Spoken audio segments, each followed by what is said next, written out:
Hey, it's me, Vicky Marie. Good afternoon. Wherever you are in this crazy world we're living in. Now I'm just thinking, where's my phone? No, it's over there. Okay, so I've started a little bit earlier. What I just want to do is I saw this interview popped up in my YouTube feed. It's an interview by a news channel with the chief of the correctional centre where Rex Heuermann is being held, the serial killer who's just pled guilty to 8 murders of 8 women. And he is currently being held in a correctional facility because he hasn't been sentenced yet. He'll be sentenced in June, and then he will move on to wherever is going to be his home for the rest of his life. Because he's likely to get life without parole, isn't he? I mean, he's done a plea bargain in a way because he won't get the death penalty, but he's not going to get parole. And part of the condition of his plea is that he has to cooperate with the FBI, who will be interviewing him like for insights into serial killers and how they think. So in the thumbnail, I've described Rex Heuermann as a pound shop Ted Bundy. That's not meant to be offensive against these victims. That's meant to be offensive against him, because I think that sort of description, not that he's probably going to get to hear about it, for serial killers, narcissists like this man, he would hate that description. So that's the reason for description. As I say, absolutely no whatsoever to all his victims. It's an insult against him. The other thing that, as I was watching other videos about researching, these girls that went missing and that he's been found guilty or confessed to murdering, it was a very short space of time.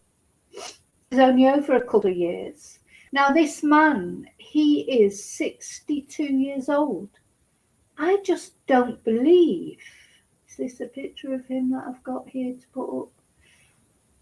I just do not believe that this guy, these are the only victims that he's had, and he only killed them within the space of a couple of years.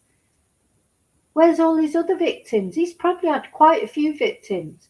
So serial killers that go uncaught, you know, like Ted Bundy or the Green River Killer and all these other serial killers from before sort of DNA was a thing,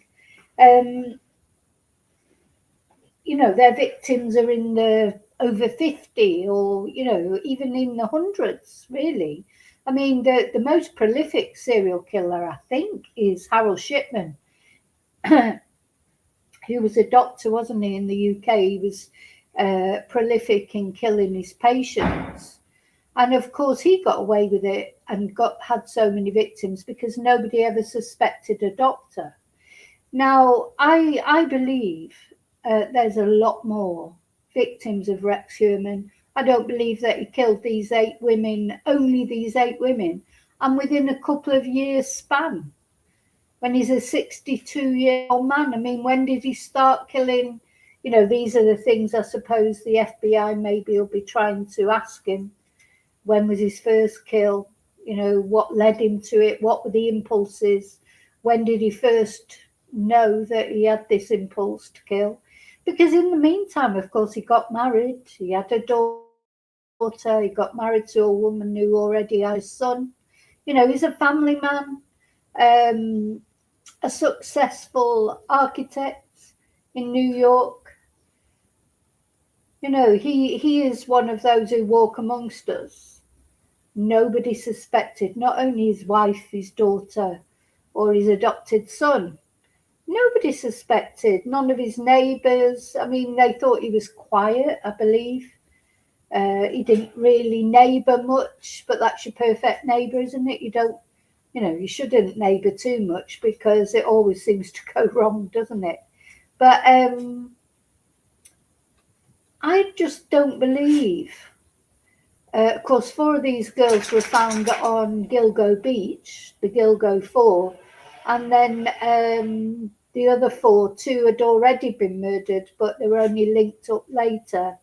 And then the last one, he's admitted to, but he wasn't found guilty, actually. He wasn't charged with the last one's murder, but he pled guilty. You know, he said he admitted that he'd done it. So we've got 8 victims that we know about. 8 victims' families at least have had some resolution as to what happened to their loved one. Doesn't bring them back, but it's better than nothing. But within a couple of years, you know, what about all the other years? What about all the other years? There's more out there. I think 100% there are more victims out there anyway. Maybe they'll come to light. I mean, the problem is that although, you know, as part of his conditions, he's got to talk to the FBI. No one can make him tell the truth. You know, he could lead them a merry dance. He might just enjoy being the centre of attention.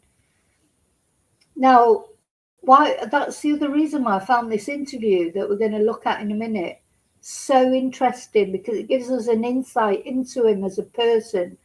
This chief of the correctional facility where he's being held, you know, he obviously has dealt with very dangerous men over the years, and he knows, you know, he's going to talk about what he finds different about Rex Heuermann, what is different about him from other killers that are in there. You know, I don't know why, but it is fascinating, because we always want to know how these people tick. How does Rex Heuermann tick? How did he manage to get married, have children, hold down a good job, and all the time, in his spare time, you know, his hobby, if you like, was murdering and torturing. I mean, you know, torturing, murdering, raping, just terrible things he was doing. So he literally has got a dual personality. How do these people compartmentalize their lives? You know, it's difficult to compartmentalize your life, isn't it? To lead 2 separate lives. I think it's really difficult. Well, for me, for someone like me, I am an open book. You know, I've found it very hard to keep things hidden. But, you know, not that I've ever tried to hide anything like that, but you know what I mean. Even little things, it's hard to keep hidden. But not for Rex. Rex could, you know, be the loving husband. His wife, when it all first came out, she said there's no way that Rex could have done it. He says he didn't do it. I believe him. I'm sure his daughter, you know, it'd be interesting. What does she think? You know, was he a good father? And now, of course, he's admitted to it all. So, you know, they're left with a bit of egg on their faces. Really, I feel for them. So this is his wife. This is his adoptive son who's got learning difficulties. And this is his biological daughter. Okay, so no further ado, let's have a look at this interview. Just want to say thank you quickly, as always. Thank you so much for supporting my channel in whatever way you do it, by watching, liking, subscribing. Don't forget to press the notification bell. Special thank you to my members, to those of you who buy me a coffee. That's so much appreciated, especially while I'm saving up for my new computer. Hello, lovely lurkers. Nice to see you. Hello, replay crew. Good to see you. Thank you so much. Everyone who supports my channel in any positive way. Thank you. Okay, let's take the banner off the bottom and let's have a look at this interview. So I will be coming in to comment every now and again. Now, if you don't like the commentary, I know not everybody does. You can go to the YouTube channel. It is News 12, Inside Rex Heuermann's Life in Jail. So I want to give them credit for the original video. I claim in fair use. to watch it and see what this guy's got to say. Very interesting. Personally, I think so. Put it right to the beginning. Religious services comes to him. He does not leave his cell area. Do they? So straight away, I want to comment because she asked him, does he have religious services? And he said, religious services come to him. He does not leave his cell for religious services. Now, Rex is in voluntary solitary confinement. You know, he's chosen to be on his own. He doesn't want to be in the general population. That's probably a relief, to be honest, for the authorities, so they don't have to worry about him. You know, it's probably for his own safety, etc. Because he is a high-profile inmate, isn't he? And we know from other sort of cases all over in all different countries. We've just had recently Ian Huntley, the Soham murderer, murdered himself in prison. You know, these high-profile criminals, they've got a big price on their head within the prison population. I don't mean money. It's just like the kudos, you know, to hurt someone who's so high profile, a serial killer, etc. So he has religious services. Now, note it, this really struck me. So they go to him. He's a Catholic, I believe. God knows. I feel sorry for the priests that have to go to him. What are you going to say to this man who's murdered all these women? I don't know. Do you think he's repentant? Do you think he shows remorse? Does he confess and then do 4 Hail Marys and that's it? Actually go to him, and does he do something with them? Yes, you know, it's between him and, of course, that cleric. They do have a one-on-one talk, whether it's religious guidance, whether it's him just talking, that does occur weekly. It's mostly someone from the Catholic faith, so it can be a priest or a nun. And they. So it's mostly someone from the Catholic faith, so it can be a priest or a nun. Oh my God. Surely women don't go in there to talk to him. This man hates women. I've been watching other documentaries about him. Supposedly he hates women. Well, he managed to find one to marry him. And he's been married for a long time. So does he hate women? I don't know. Or does he just hate young girls? Does he just hate working girls, you know, prostitutes? Because, of course, all these victims are working girls. But I think that the reason for that is they're just easier victims. I don't know if that necessarily means that he hates prostitutes. You know, it's just like that. Who's easier to get to come to your house or get in your car or whatever? Who's easier than a prostitute? So I don't know that he hates them, you know, per se. Now, he can't like women very much if he's done, well, he has done, because he's confessed it. We don't have to say allegedly even anymore. He's done it. He's confessed to doing it.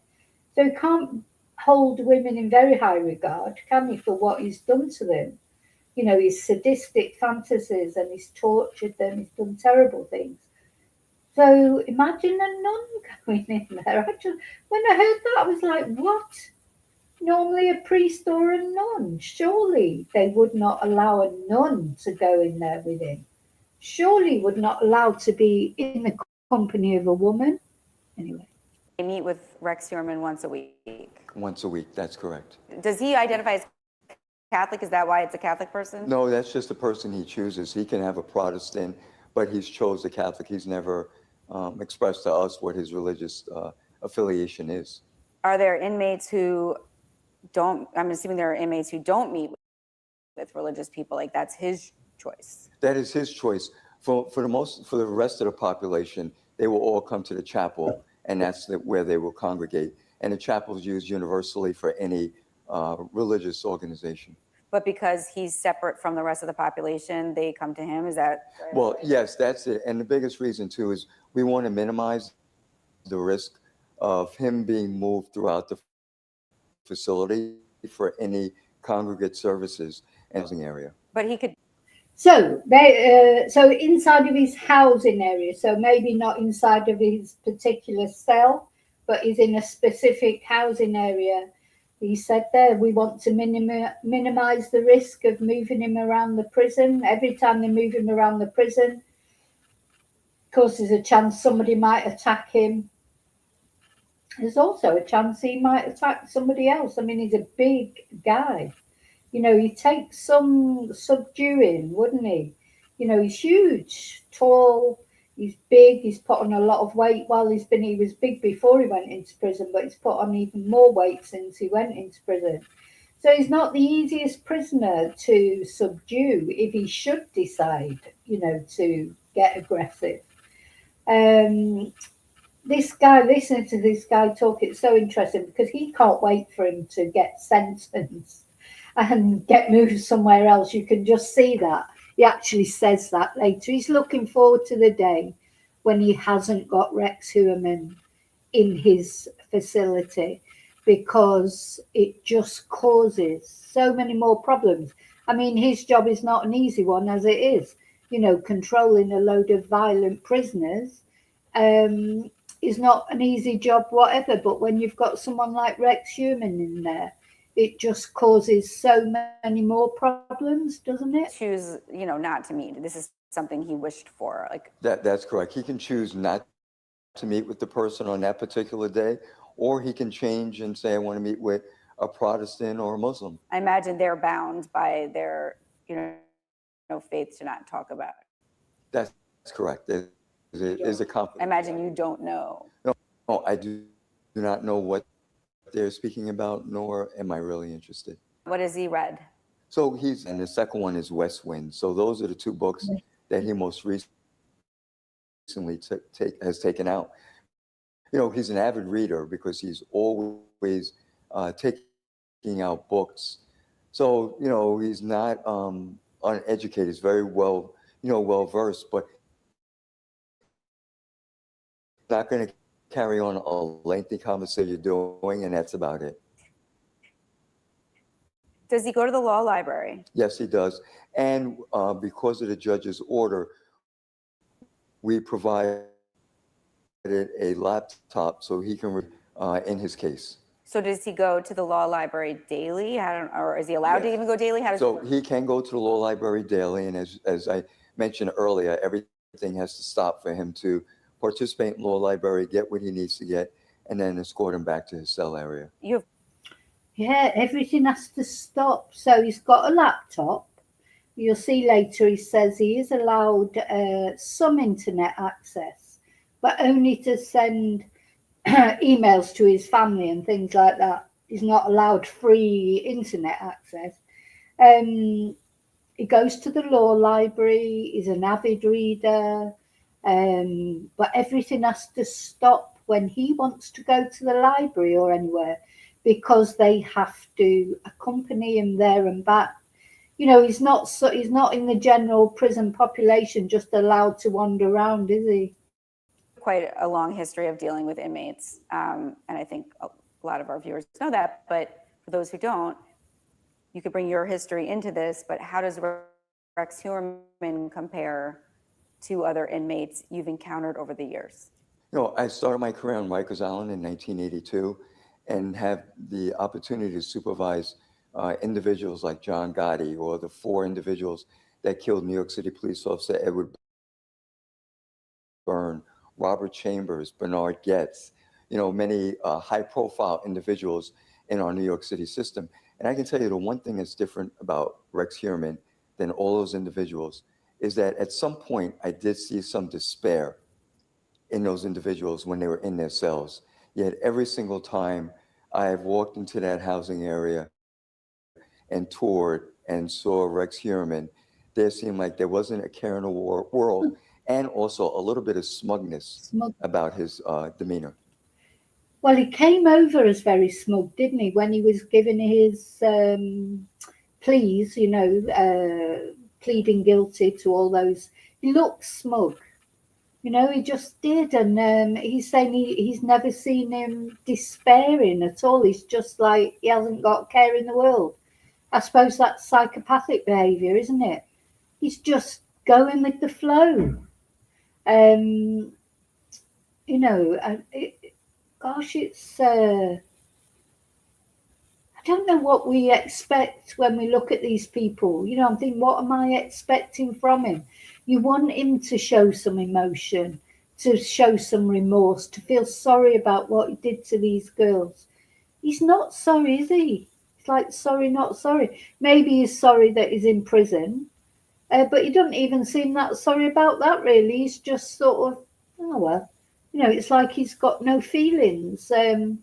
Maybe he's even enjoying it. Some serial killers, they really, once they get caught, they actually enjoy it, because this thing that they've been doing for years, this hobby that they've had for years, that they've not been able to discuss with anyone, suddenly they can talk about it, So maybe he's looking forward to these interviews with the FBI and being able to relive these murders. As I say, whether he'll tell the truth or not, we don't know, because there's no way of knowing. But will he play with the FBI, or will he just come clean and, just think, oh, at least I've got a chance to talk about it all?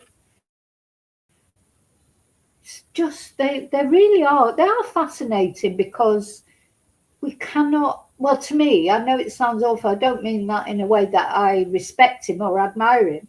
I find him fascinating because you want to know how they tick. Why are they... it's very difficult to kill someone. Even someone you're really angry with. We all get angry with people, don't we? And maybe, this rage, and how many times people say, God, I could kill him, or I could... But you don't mean it. The thought of killing someone, it's a very difficult thing to do. So someone who does it, and not only that, takes pleasure from it, and torture, there is a sort of a morbid fascination, is how can they do it? It's like driving past a car accident, isn't it? And you don't want to look, but you just can't help yourself, because it's like you're trying to assimilate it in your head. Maybe that's it. Maybe we're trying to sort of understand it so we can make sense of it. Because we try and make sense of the world, don't we? And sometimes we just can't make sense of it. And that's the most worrying thing. When we can't make sense of whatever's happening in our lives, that's the most scary thing for us, isn't it?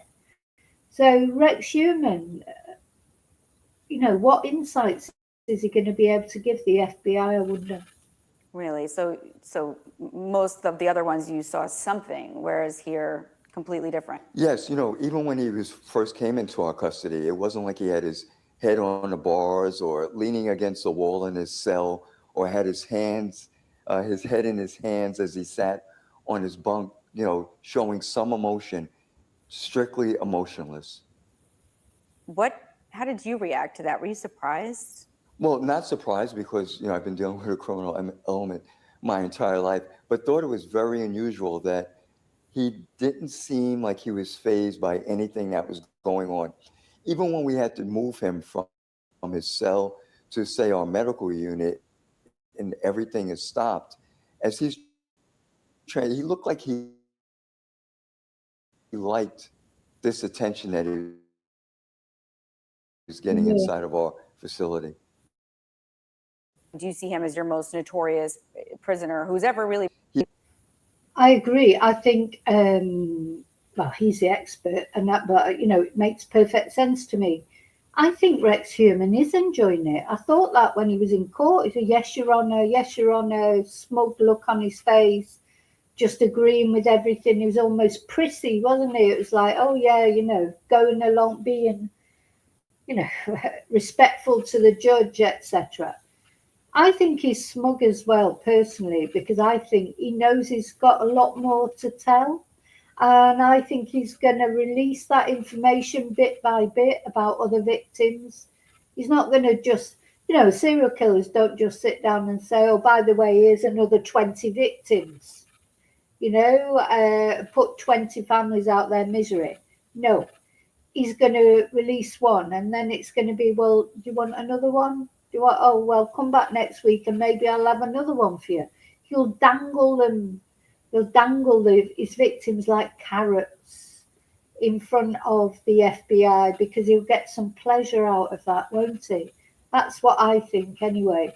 And as one comes up and the FBI interview him, maybe they get some DNA or whatever, bit by bit he'll give up his secrets. But not all of them probably. I've seen this happen quite a few times.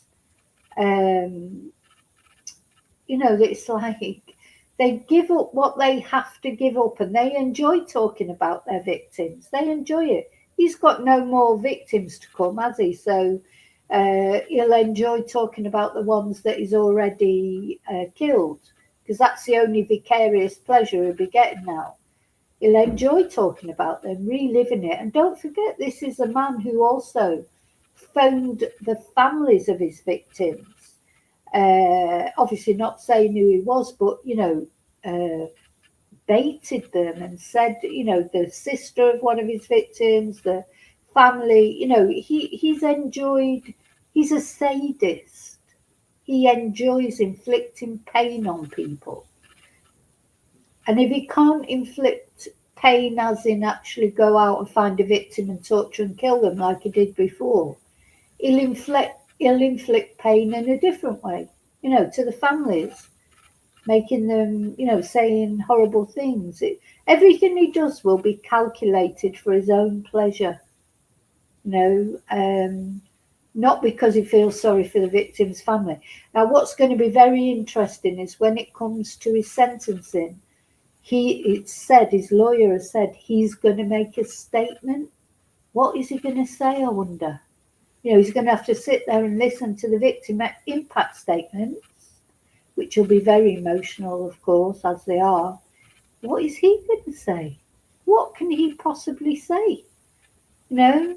Just, I don't know. Will we find out? Would be the second most.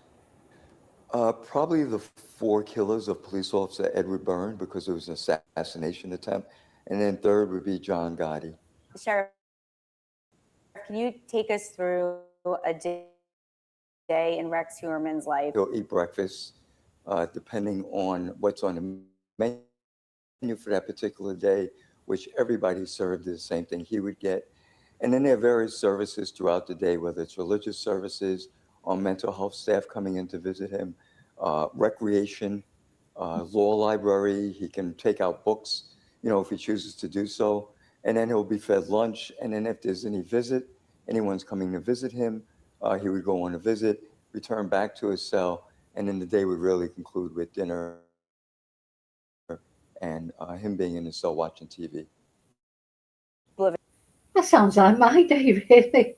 Get up in the morning, you have your breakfast, then he goes and I'll go off and work or do some YouTube videos or whatever, and you have your lunch.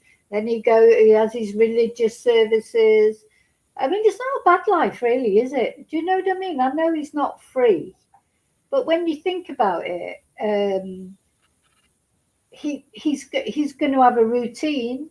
He's a Virgo. He'll like his routine. He'll have a routine that he's quite used to. Some prisoners quite like being in prison, don't they? They feel uncomfortable out of prison.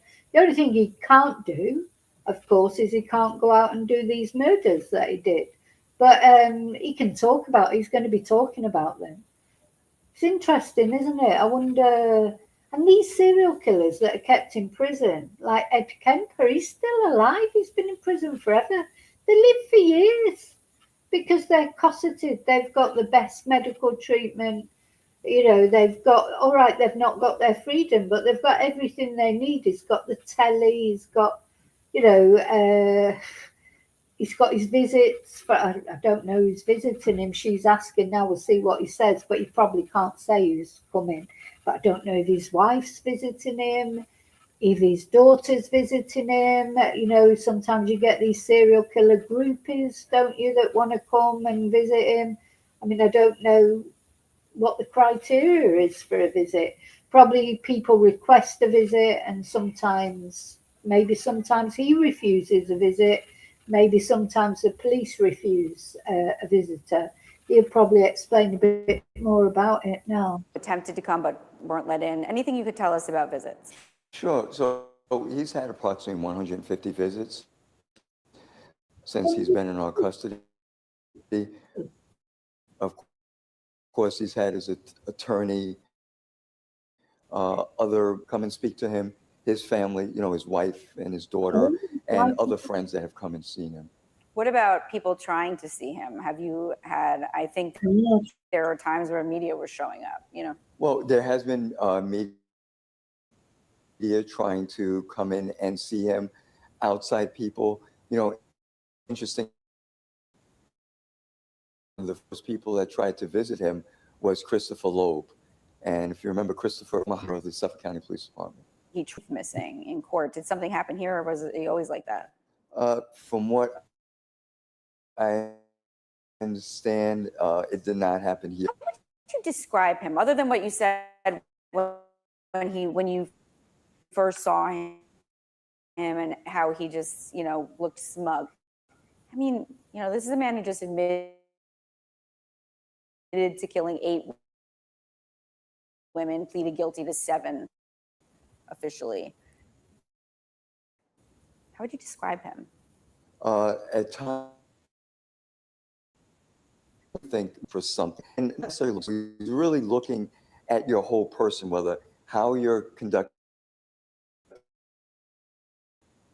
yourself, how your gait is, how you speak to him. So he does look like every time I walk in there. So I'm pretty To it. no, there's no reason to go into the cell area, but you go into the housing area where he's at and make a tour. And Gosh, how disconcerting. Imagine him staring you out, trying to suss you out.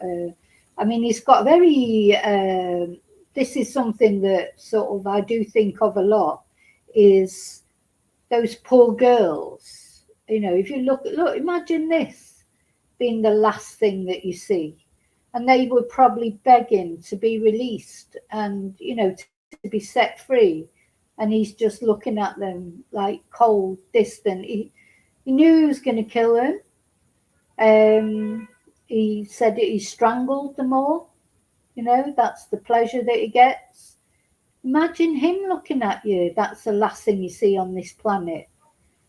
And yet then when you look at him here, it looks sort of almost normal. She must have seen a different side of him, his wife. Did he look at her with love? Did he look at his daughter with love? I mean, what sort of a father was he? But I just think that this picture, that his mugshot, shows the Rex Heuermann that his victims will have seen. Just, there's nothing in those eyes, is there? It's just cold. Just, they would have been begging for their lives, and he would have just been looking at them like that, probably. And what a horrible experience for these girls. Poor things. Yeah. how often have you done that over the last 1,000 days, I guess? Yeah, we'd say if it was 1,000 days, I may have done it 10 days. Has he ever said anything of interest to you? So when he first came into our custody, I went down to his housing unit to speak with him, to introduce myself to him and explain that as long as he behaves himself and does what he's supposed to do while he's in our custody, there won't be any problems. And so he said he understood it. I told him that there's a chain of command. He could speak to the sergeant, lieutenant, and captain if there are any issues, and they can resolve it. And if for some reason it needs to get to me, I will resolve it. Now, does he have access to the internet at points of the day? Not the internet per se. He does have a tablet, so he can communicate, but there's no internet accessibility because of safety reasons. Okay. And so he can communicate? Can he text with his family via the tablet? Right, but it comes into a third Okay. party, so it doesn't go directly to him.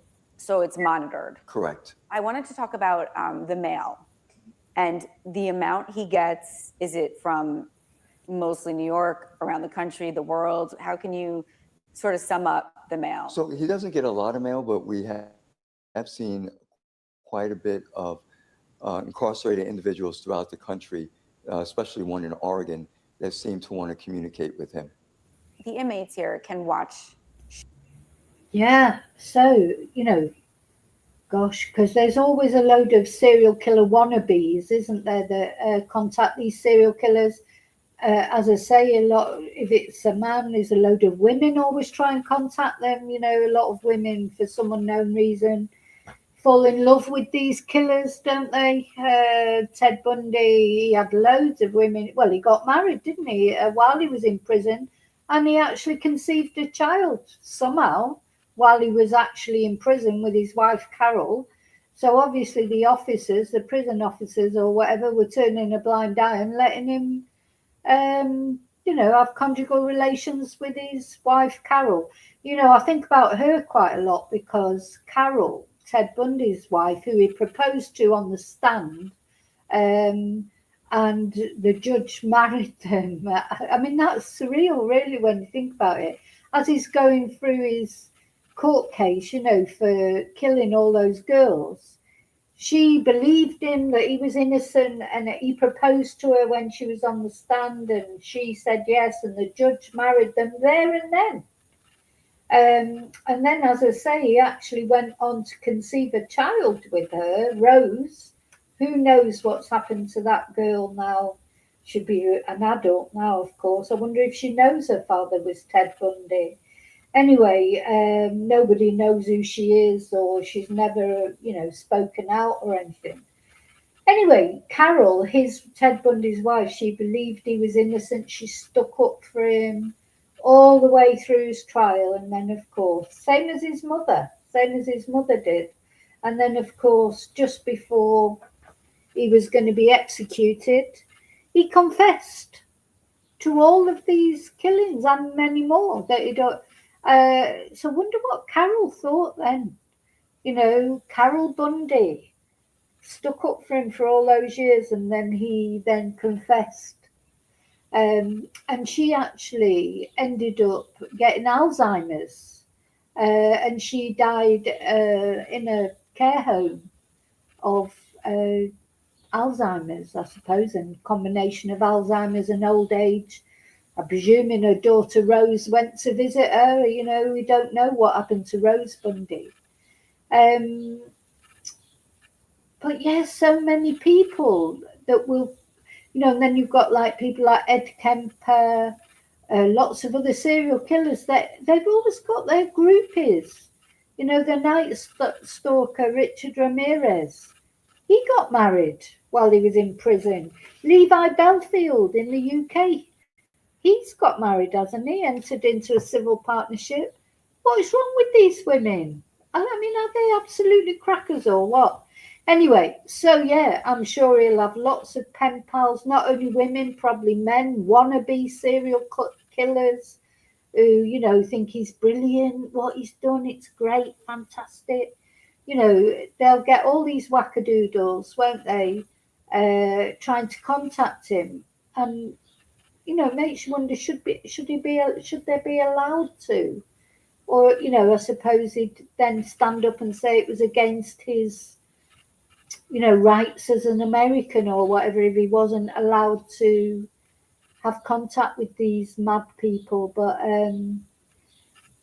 you just think, really, when somebody's put in prison for life, I mean, he's not been sentenced yet, to be fair, but once he's sentenced, should they be allowed to have pen pals and things? It just seems, because his victims, they've got no bloody pen pals, have they? They can't talk to anybody about their experiences. Shows, I imagine, at some point of the day, right? How does that work? Is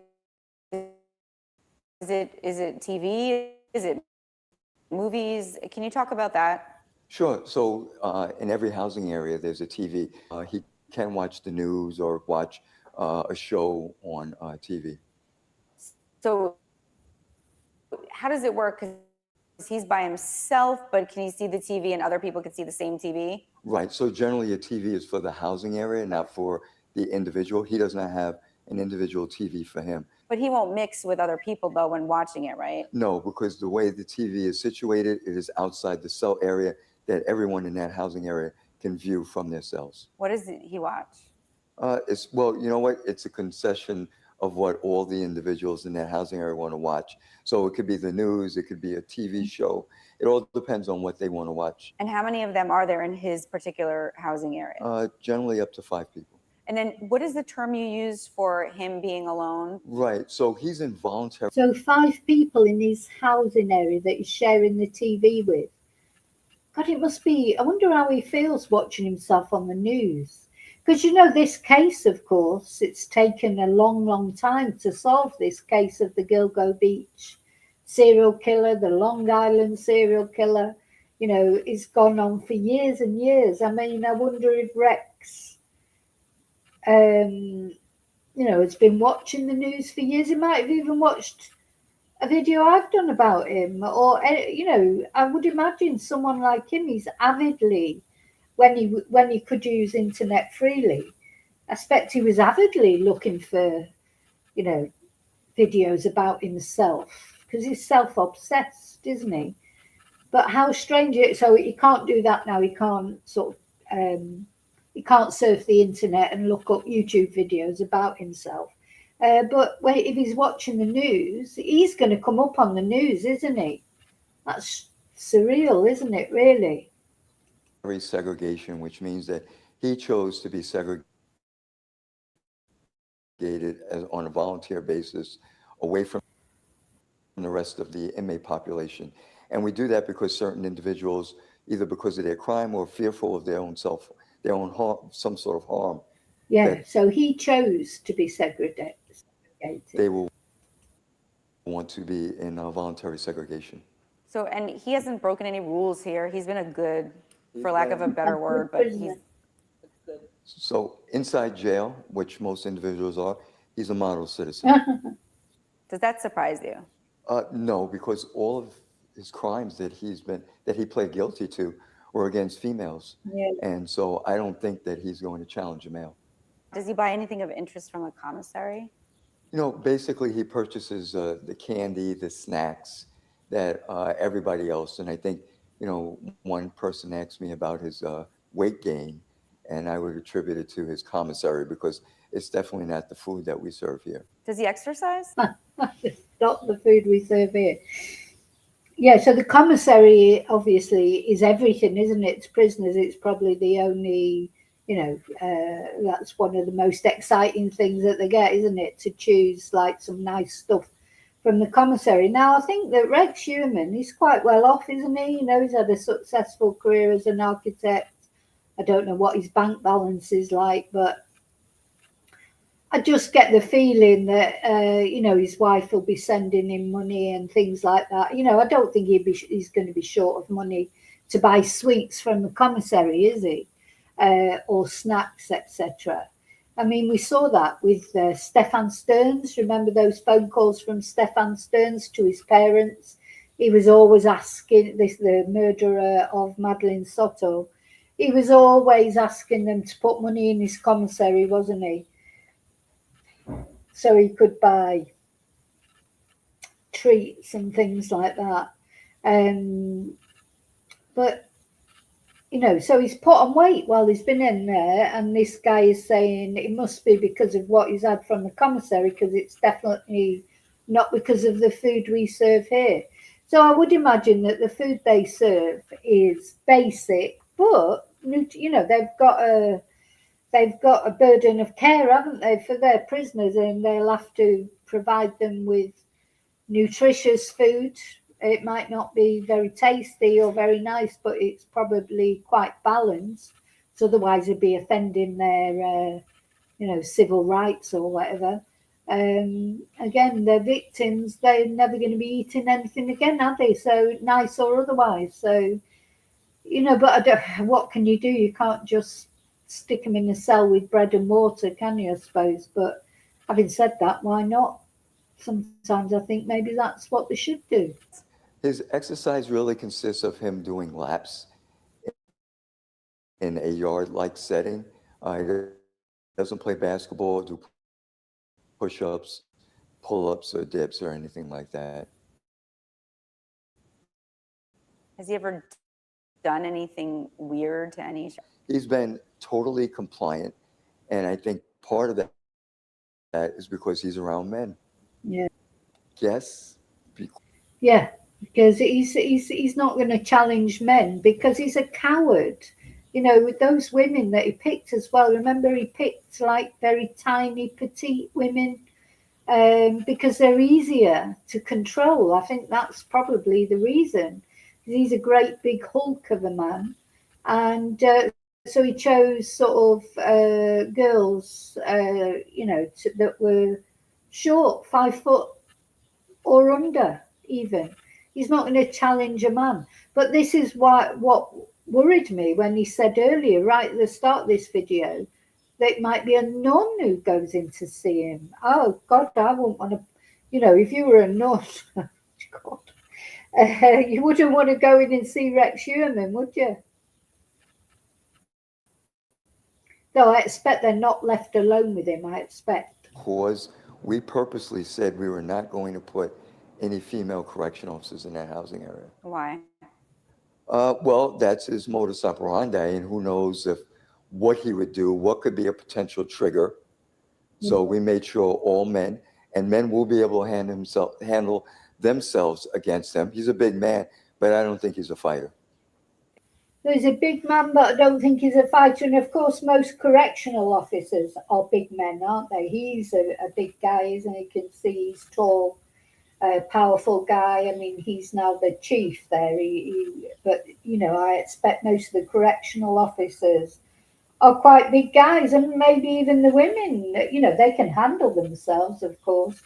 But the thing is, yeah, if he has got hatred for women, it'd just be tempting fate, wouldn't it, really, to put a woman in around him? You don't want to put your officers at risk. So if they can keep women away from him, the better. But also, like, it's interesting, isn't it, what he said, that he's been like a model citizen. You know, while he's in there, he's very compliant. You know, he's just going along with everything. So this quite often happens, doesn't it, with these deviants, you know, the horrible things that he's done, the reason that he's in there. But while he's in there, he's a model citizen. Is there anything else? No, you know, I've been fascinated with this. We've implemented so many security procedures because we want to make sure justice is served in the courts and not in our jail. We don't want anyone to do anything to him while he's in our custody, and we're just waiting until June 17th until he's sentenced, and then we're going to try and get him out of here as quick as possible. I bet he cannot wait. He cannot wait. I mean, it's a hard enough job as it is, isn't it? Keeping a load of prisoners, you know, all those men, a lot of which will be in there for violent crimes of one kind or another, trying to keep them all under control. And they don't want, you know, they don't want issues. They don't want problems. And then bloody hell, who arrives there but Rex Heuermann, a serial killer? He's like, this poor guy must be thinking, oh my God, roll on June. Get this guy out of my facility. I know that the day can consist of doing laps, the law library, meeting with a cleric once a week. Anything else that takes up his time? No interest in doing anything else, going anywhere else. And because any services that we can bring to him to avoid him being transported throughout the facility is what we do. Does he have nightmares? I've never received any reports of him waking up in the middle of the night, feverishly complaining or talking in his sleep or nothing like that. I hate to use this word, but have you noticed any fascination from some of the other incarcerated individuals now that he's here? Any changes in their behavior? You know, when he first got here, of course, there were individuals that either wanted to see him. We've even heard reports of some wanting to hurt him. So, you know, him being isolated, you know, into a voluntary segregation housing area has been extremely beneficial to him. But, since he's been here now 2.5 years, and we are a transient population here in this jail, people tend to forget the notoriety of Rex Heuermann. He's an admitted serial killer. Do you guys have any concerns about having him in your custody? No, we have no concerns.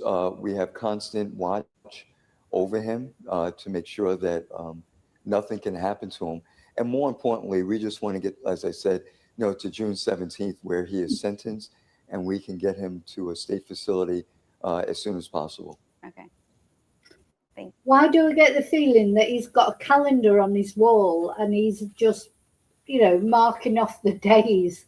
So June the 17th is just like, oh my God, when is June the 17th happening? Get this guy out of here, make my life easier. He wants to try and get to June the 17th without any incident, And that was interesting what he said then about it's a transient. The thing is about true crime is, even someone like Rex Heuermann, who's like, everyone is a bit fascinated with him because he's a serial killer. You don't get many serial killers these days because of DNA advances and, phone data and things like that. Serial killers get caught much more quickly these days than they used to. So they'll probably be, they get caught before they've, done 8 murders. Do you know what I mean? I think Rex Heuermann has definitely done more murders. And then you had people like Ted Bundy who've done like upwards of 50 murders, and the Green River Killer and things. Those are never going to happen again. Hopefully, people are going to get caught before. Even one murder is too many, of course, but people are going to get caught before they do too many murders, likely anyway. So yeah, he is sort of a notorious prisoner, and I'm sure when people found he was going there, the other prisoners, because don't forget, a lot of the other prisoners, they're waiting for their sentencing dates or whatever. They could be in for anything. It might not be anything. It's obviously going to be serious if they're even in prison, but it could be drugs offences, or it could be, it's not necessarily murder, is it? Or, crimes against the person. So they are going to be fascinated with someone like Rex Heuermann.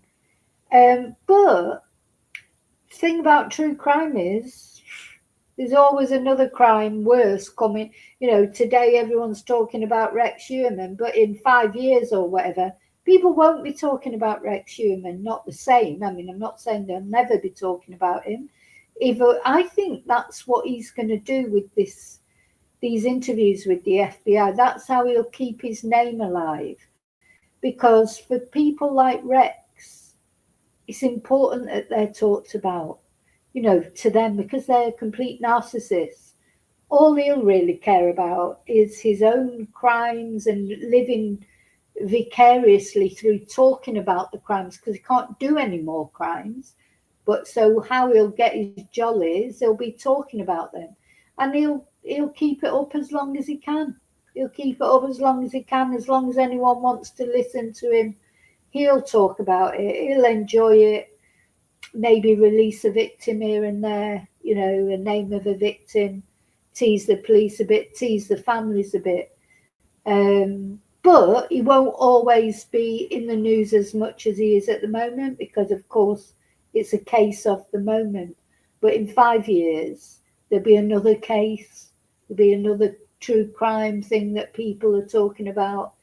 And as he said, the people that come in and out of his facility is not where people are for the length of their sentence. His facility is just where people are while they're waiting for trial, now waiting for sentencing. And then as soon as Rex is sentenced, then he'll be going off to his permanent home. And you just get the feeling with this guy, he can't wait. He cannot wait till Rex goes, and I don't blame him. It's just one more problem for him. This guy is obviously good at his job, and I suppose he's just trying to get, his facility through every day without a great big major incident. And as long as he's got Rex in there, there's always a potential that something could go terribly wrong, isn't there? So anyway, I just thought I'd share that interview with you. I found it interesting. I hope you did too. Don't know what this reason is. Maybe I need to do a video one day and try and understand why we are a little bit fascinated. Well, I am, and I think I'm not the only one. A lot of people are a little bit fascinated with serial killers, and we don't know why. It's not that we like them or we think they're great. We hate them, but we're still sort of intrigued to know why they do it. It's this why, I think it is. We can't get our head around it. And if Rex being in prison, these are his victims, by the way, if Rex being in prison does help at all towards the FBI understanding serial killers and meaning that maybe they catch people before they go on to murder too many innocent women,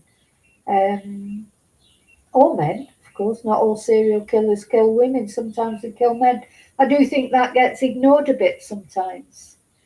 You've got Dahmer. I mean, look at Jeffrey Dahmer. He's a classic case of a serial killer who killed men. Now, he can't talk now because he was murdered in prison himself, wasn't he? But no, he was another one who got away with it for years because he was like a middle-class blonde, guy. He chose to live in a neighborhood that was poor, and he chose ethnic minorities. And there were many times he could have been caught and he wasn't caught just because he didn't look like he was a serial killer. Same as Rex. There he was, wandering through the streets of New York. Successful architect, married, children, just walking amongst us. You don't even know, do you? You could be at the supermarket and the person behind you in the queue could be a serial killer. Just don't know. I think that's what intrigues us, isn't it? And they're always the ones that we don't suspect. They are not the ones that... Serial killers don't look like serial killers. They don't look like Charles Manson. They don't look like some sort of gibbering monster with a load of tattoos and piercings. Quite often they're really nice people. This is what serial killers look like. And this is what their family life looks like. I wonder if he'd already started killing them when he got married. That is definitely something I'd like to know. When did he start killing? And when did he stop killing? Did he ever stop? I can't believe that at the age of 62, he murdered all these girls, or all these girls went missing in a period of only a couple of years. What about all the other years? Anyway, I'm sure I'll be talking about Rex again at some point. But of course, the most important people that we have to remember are his victims. So I hope you'll say a little prayer for his victims, light a candle for them, and their families, of course. My heart goes out to their families, but I'm glad that at least they've got some resolution. They know what's happened to their loved ones, at least. Okay, I'll see you really soon in the next video. Thank you for watching. Don't forget to press like, don't forget to press subscribe and notification bell. I'll see you really soon in the next video. Till then, may your God go with you. Bye.